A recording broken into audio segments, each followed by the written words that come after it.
সারা মানুষ কিছু করে না, তো মানুষ জীবনটা সহজ করার জন্য কম্পিউটারটা বানাইছে। তো এই কারণে কম্পিউটারটা আসলে তৈরি, মানুষ প্রয়োজন ছাড়া কিছু করে না, প্রয়োজনের জন্য কম্পিউটারটা বানাইছে। তো কম্পিউটারটার কারণটা কি ছিল? এটা প্রথমত হিসাব গ্রহণের জন্য একটা ডিভাইস বানাইছিল। তো হিসাব গ্রহণকারী জিনিসটাকে মানুষ আপডেট করতে করতে বর্তমানে বড় বড় সুপার কম্পিউটার বানাইছে। তো কম্পিউটারের বিভিন্ন পার্টস আছে। তো কম্পিউটারের পার্টস গুলো দুই ভাগে ভাগ করা যায়, একটা হচ্ছে ইনপুট ডিভাইস আর একটা হইতেছে আউটপুট ডিভাইস। ইনপুট ডিভাইস দ্বারা তো বুঝতে পারতেছে যে আমরা কি জিনিসগুলো ইনপুট দিই। তো ইনপুট দেওয়ার জন্য আমার কি কি জিনিস কাজে লাগে? ইনপুট দেওয়ার জন্য কাজে লাগে হইতেছে আমার কিবোর্ড। কিভাবে? আমি কোনো কিছু কম্পিউটারের স্ক্রিনে আনতে চাইতেছি, যেমন এটা উইন্ডো বাটন, আমি ক্লিক করলাম, তো কি হলো, এটা দিয়ে আমি ইনপুট দিলাম এবং আউটপুটটা পাইলাম কিভাবে, যে আমি কি ফলাফলটা দিল, ফলাফল যেটা দিল সেটা হইতেছে আউটপুট। আমি কম্পিউটারকে কি দিলাম সেটা হইতেছে ইনপুট, আর কম্পিউটার আমাকে কোনটা দিল সেটা হচ্ছে আউটপুট। তো আমি ইনপুট দিতে পারি কোন কোন ডিভাইসের মাধ্যমে, সেগুলো হচ্ছে ইনপুট ডিভাইস, আর যেগুলো যারা কম্পিউটার আমাকে দিতেছে সেটা হচ্ছে আউটপুট ডিভাইস। তো ইনপুট ডিভাইস দিতেছে আমার এই যে কিবোর্ডটা, কারণ কিবোর্ডের মাধ্যমে আমি টাইপ করি, আমি ইনপুট দিই এবং কম্পিউটার আমাকে কি মনিটর দ্বারা আউটপুট দেয়। তো ইনপুট ডিভাইস হচ্ছে কি মাউস, যেটা দ্বারা আমি সাহায্য করে মানে কিছু ইনপুট দিতে পারি। তারপর হইতাছে কিবোর্ড, কারণ কিবোর্ডের দ্বারা আমি ইনপুট দিতে পারতাছি। তারপর এমন বিভিন্ন ডিভাইস আছে। আর আউটপুট ডিভাইস কি? আউটপুট ডিভাইস হচ্ছে monitor, printing machine, printing machine দ্বারা আউটপুট পাইতেছি, ফটোকপি মেশিন, এগুলো হইতেছে আউটপুট ডিভাইস। এবং কম্পিউটারে সবকিছুরই নাম আছে, নাম ছাড়া কোনো কিছু নেই। মানুষের যেমন নাম ছাড়া কিছু দেখা যায় না বা চিনা যায় না, একজন মানুষের যেমন নির্দিষ্ট নাম আছে, তো কম্পিউটারের বিভিন্ন পার্টসের বিভিন্ন নাম আছে। এখন যেমন এই কিবোর্ডটার মধ্যে বিভিন্ন নাম আছে। তো এই যে বাটনটা আছে, এই বাটনটা বলে এসকেপ বাটন। তারপরে যেদিকে যে বাটনটা আছে হচ্ছে ট্যাব বাটন, আর এইদিকে যে বাটনটা হচ্ছে ক্যাপস লক। ক্যাপস লক দেওয়ার মানে হইতাছে এদিকে যা কিছু লিখবো আমি সব ক্যাপিটাল লেটার আসবো, কোনোগুলো স্মল লেটার আসবো না। আমি এ লিখি, বি লিখি, যা কিছু লিখি, যেমন এইদিকে আমি লিখলাম, এদিকে আমি যা কিছু সার্চ করি সবগুলো ওয়ার্ড আমার ইংলিশ আসবে, এটা হচ্ছে ক্যাপস লকের কাজ। আর এছাড়া সবকিছু আমার মানে জেনারেল স্মল লেটার আসবো। তারপর আছে যে শিফট। শিফট দ্বারা কি বোঝায়? শিফট এরকম একটা কাজ করে যে শিফট যদি আমি ধরে রাখি এবং বিভিন্ন কিছু টিপ দেই, তো এটা ক্যাপিটাল লেটার হয়, অথবা যে আলাদা সিম্বল গুলো আছে সিম্বল গুলো কাজে আসে। যেমন আমি এদিকে যেমন টু আছে, আমি সাধারণভাবে জেনারেলি যদি টু টিপ দেই তো টু আসবো, কিন্তু টু এর উপরে যে ওয়ার্ডটা আছে সেই ওয়ার্ডটা কিন্তু আর আসতেছে না। এদিকে আমি যে টু লিখছি টু ডে আসছে, তারপর আমি যেমন 5 লিখলাম 5 আসলো, কিন্তু 5 এর উপর পার্সেন্ট আছে, 2 এর উপর @ আছে, এগুলো তো আর আসেনি। তো উপরের যে ওয়ার্ডগুলো আছে এগুলো লেখার জন্য আমার শিফটটা বেশি কাজে লাগে। যেমন আমি শিফট ক্লিক কইরা 2 চাপ দিলাম, @ আসছে। তারপরে শিফট চাপ দিয়া 3 চাপ দিলাম, তো আমার কি আছে? হ্যাশ আসছে। তখন আর কি আসে নাই? আমার 3 আসে নাই। তো শিফটের মেন কাজগুলো হচ্ছে সেগুলো। আর কম্পিউটারের যে মেন যে শর্টকাটের জন্য কাজে লাগে সেটা হচ্ছে কন্ট্রোল কি, কারণ কন্ট্রোল কি দ্বারা বিভিন্ন শর্ট থেকে শর্ট কাজগুলো করা যায়। যেমন যদি আমি আমাদের যে অফিসিয়াল কাজের যে মেন মানে প্রোগ্রাম, মেন যে অ্যাপসটা আছে যে মাইক্রোসফট ওয়ার্ডের, এটার মধ্যে ঢুকলে মেন যে কাজগুলো শর্টকাট কাজগুলো সব কন্ট্রোলের দ্বারা করতে হয়। কিসের দ্বারা? এদিকে CTRL দ্বারা লেখছে, কিন্তু এটা আসলে হইতাছে আমার কন্ট্রোল। তো যে ব্ল্যাঙ্ক ডকুমেন্টস যাই, আর এটাই বেশিরভাগ কাজে লাগে। আমি যা কিছু লিখলাম, আর কন্ট্রোল দ্বারা কি করা হয়, এখন দেখুন লেখাগুলো অনেক ছোট আছে। এখন আমরা যদি সাধারণ মানুষ হই, হ্যাঁ কিভাবে করবো, যে মাউসটার অনেক ঘুরায় ফিরে এদিকে নিমু, এদিকে নেওয়ার পর আমার পছন্দ সহিত একটা নাম্বার লিখবো, যেদিকে নাম্বারগুলো লিখলাম যে এই সাইজের আমি চাইতাছি, এন্টার। ঠিক আছে, তারপর এটা আসলো না, আচ্ছা ঠিক আছে বেশি বড় দিয়ে ফেলছি। তো 11 যেহেতু আছে, যেমন আমি এবার টাইনে নিয়ে 48 দিলাম, তার মানে কি 48 সাইজের আসবো, এন্টার। আস্তে আস্তে নাকি তাও ঝামেলা করে। তো এই ঝামেলাটা যদি আমার করতে না চাই, তো সেক্ষেত্রে আমার লাগবে কন্ট্রোল। তো অধিকাংশ মানুষ কন্ট্রোলের ব্যবহারটা জানে না। যেমন আমি কন্ট্রোল চাইপা যদি এদিকের যে থার্ড ব্র্যাকেটটা আছে এটা চাপ দিই, তো আমার লেখার সাইজটা কি হইব? বড় হইব। যেমন এই যে আমি এদিকে ক্লিক করলাম, এই যে লেখার সাইজটা কি হলো? অটোমেটিক্যালি বড় হয়ে গেল। এটা হচ্ছে ডান সাইডেরটা।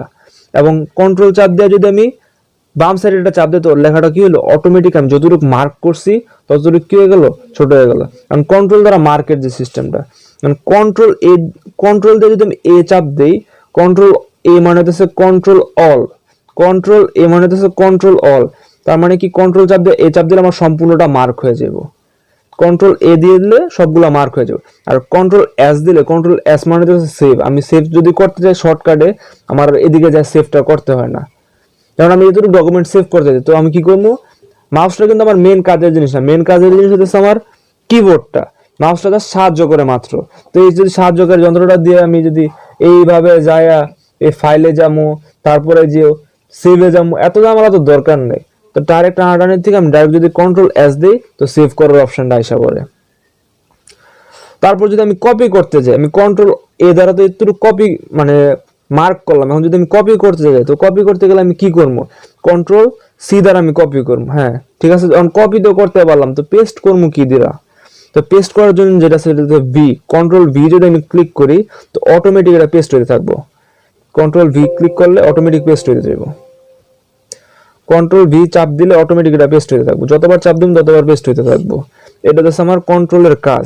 আবার যদি আমি একটা বাদ করতে চাই তো কিভাবে করব, তো আমি কি এভাবে ডাইরেক্টলি এভাবে দিয়া মাউস দিয়া নিয়ে একটা একটা করে ব্যাক পেজ দিব না, অবশ্যই দিব না। জাস্ট কন্ট্রোল জেড দিব, পুরোটা আমার ভ্যানিশ হয়ে যাব। কন্ট্রোল জেড দিলে ব্যাক পেজ আসা পড়ে, কন্ট্রোল জেড দিলে পুরোটা ব্যাক পেজ আসা পড়ে। এই দেখো আমার কন্ট্রোলের কাজ। তারপর যে যেদিকে যে জানালার মতো বাটনটা আছে এটা বলা হয় উইন্ডো বাটন বা স্টার্ট বাটন, যেটা চাপ দিলে আমার মেন উইন্ডোটা আসে। ঠিক আছে, আর অল্টারের কাজ এরকমই কন্ট্রোলের মতো বা শিফটের মতো। তো অল্টারের একটা সবচেয়ে গুরুত্বপূর্ণ কাজ হচ্ছে অল্টার দ্বারা আমরা পিসি অফ করি কিভাবে। পিসি অফ করতে হলে আমরা প্রথমে করি যে এরকম আগে উইন্ডো বাটনে যাই, যে পাওয়ার বাটনে যেতে মাউস দিয়ে ক্লিক করতে হয়, তারপর যা কি করতে হয় আমার শাটডাউনে ক্লিক করতে হয়। কিন্তু এটা আমার তো দরকার নেই, যেহেতু আমার অল্টার আছে এবং এই উপরে যে কিগুলো আছে এগুলো বলা হয় ফাংশন কি। এদিকে 1 থেকে 12টা ফাংশন কি আছে। তো আমি যদি অল্টারে যাই ডাইরেক্ট F4 ক্লিক করি, এদিকে একটা অপশন আসা পড়বো যে শাটডাউন বা রিস্টার্ট যেটা করতে চাই। যদি চাই আমি স্লিপে নিতে পারি, তারপর শাটডাউন পুরো ক্লোজ করতে পারি, আমি চাইলে রিস্টার্টও করতে পারি, চাইলে শাটডাউনও করতে পারি, স্লিপ মানে কতক্ষণের জন্য রেস্টও করতে পারি এবং একেবারে মানে রিস্টার্টও করতে পারি বা শাটডাউনও করতে পারি। এখন এটা আমার মন মতো এদিকে জাস্ট এন্টারটা ক্লিক করতে হবে, জাস্ট এন্টারটা ক্লিক করতে হবে। এন্টারে ক্লিক করলে ফুলটা শাটডাউন। তো আমার আর এত খাটাখাটি করতে হলো না। তো মেন টেকনিকটা কি, যে অল্টার চাপ দিয়ে আমার F4 চাপ দিতে হবে, অল্টার চাপ দেন F4 একসাথে, তারপর আমার এরকম একটা অপশন এসে যাবে। তো এইগুলো আমাদের অল্টারের কাজ। এই হইতাছে কম্পিউটারের মেন যে শর্টকাট বা বাটনগুলোর পরিচয়। আর কম্পিউটারের যে বাটনগুলো আছে একটা নির্দিষ্ট প্যাটার্ন মাইনা চলে, একটা নির্দিষ্ট প্যাটার্ন মাইনা চলে। যেমন এদিকে এফ আর হইতাছে জে, এই দুইটার মধ্যে সবসময় আমার এই আঙ্গুলটা থাকতে হইব। 5টা আঙ্গুল আমরা চিনি, তো বৃদ্ধ আঙ্গুলের সাথে যে আঙ্গুলটা আছে, এই বৃদ্ধ আঙ্গুলের সাথে যে আঙ্গুলটা, সেটা বাম হাতেরটা হইব এফ এর মধ্যে এবং ডান হাতেরটা হইব জেড এর মধ্যে। আবারও বলতাছি, বৃদ্ধা আঙ্গুলের সাথে যে আঙ্গুলটা আছে ওটা বাম হাতেরটা হইব এফ এর মধ্যে এবং ডান হাতেরটা হইব জে এর মধ্যে। এবং এই দুইটা আঙ্গুল এখানে রেখে আমি যা খুশি করি, কোনো আমার কেউ বাধা দেওয়ার মতো নেই। এই প্যাটার্নটাই অনেক এরকম করে যে আমার আঙ্গুল দুইটা এদিকে রাখতে হইব এফ আর জেড এর মধ্যে। তারপর আমি চাপি, যেদিকে চাপি এদিকে চাপি এদিকে চাপি, কোনো সমস্যা নেই। এই হইতাছে আমার মেইনলি যে টাইপিং স্কিল কিভাবে ইমপ্রুভ করা যায় তার শর্টকাট টেকনিক এফ এর মধ্যে আর জেড এর মধ্যে। আর এই বাটন সম্পর্কে তো সবাই জানাই আছে, এটা স্পেস বাটন। কোনো লেখার মধ্যে স্পেস দেওয়ার জন্য এই বাটনটা ইউজ করতে হয়।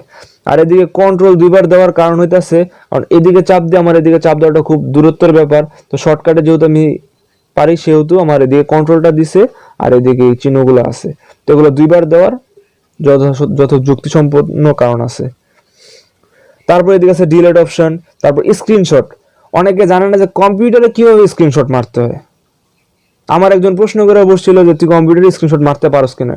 এটা খুবই সহজ। যেমন আমার এই স্ক্রিনটা আছে, আমি স্ক্রিনশট কিভাবে মারব, এদিকে F12 এর বাম পাশে যে অপশনটা আছে এদিকে PRT লেখা, F12 এর বাম পাশে, F12 এর বা যে এরোপ্লেন মোডের যে বাম পাশে যে ইয়াটা আছে এদিকে এই বাটনটা আমার ক্লিক করতে হইব।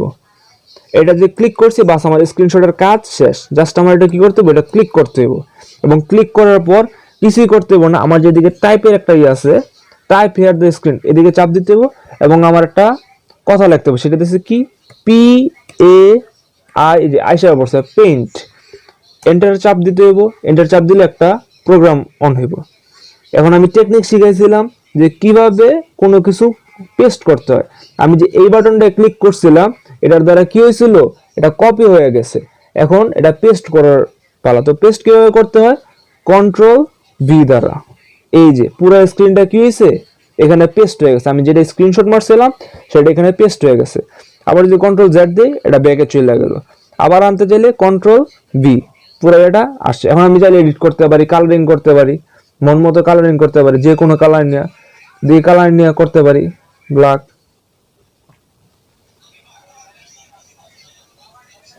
যে কোনো একটা অপশন চুজ করে এই যে কালারিং করতে পারি। এটাই হইতেছে আমার স্ক্রিনশট। তারপর সেভ কিভাবে শিখেছি, যে কন্ট্রোল এস দিলেই কি সেভের অপশন আসা পড়ে। এখন আমি কোন ড্রাইভে সেভ করবো, আমরা সবসময় চেষ্টা করবো এদিকে যাই, আমরা দিস পিসিতে যাওয়ার পরে সবসময় চেষ্টা করবো যে জি ড্রাইভে সেভ করার জন্য, যেটা ড্রাইভ থাকে জি ড্রাইভ সেটার মধ্যে সেভ করার জন্য। এই যে লোকাল সি ড্রাইভ জি ড্রাইভ এরকম থাকবো, কিন্তু আমরা সবসময় চেষ্টা করবো জি ড্রাইভটা ইউজ করার জন্য। কিন্তু এদিকে দেখা যাইতেছে না, তো আমরা ফটোজে যে সেভ করতে পারি, ফটোজে যায় মন মতো একটা জায়গায় যায় সেভ করলে চলবো। কারণ সেভ কিভাবে করবো, এদিকে জাস্ট সেভের অপশন আছে, এন্টার চাপ দিলেই সেভ হয়ে গেল। এটা হচ্ছে কম্পিউটারে স্ক্রিনশট মারার নিয়ম।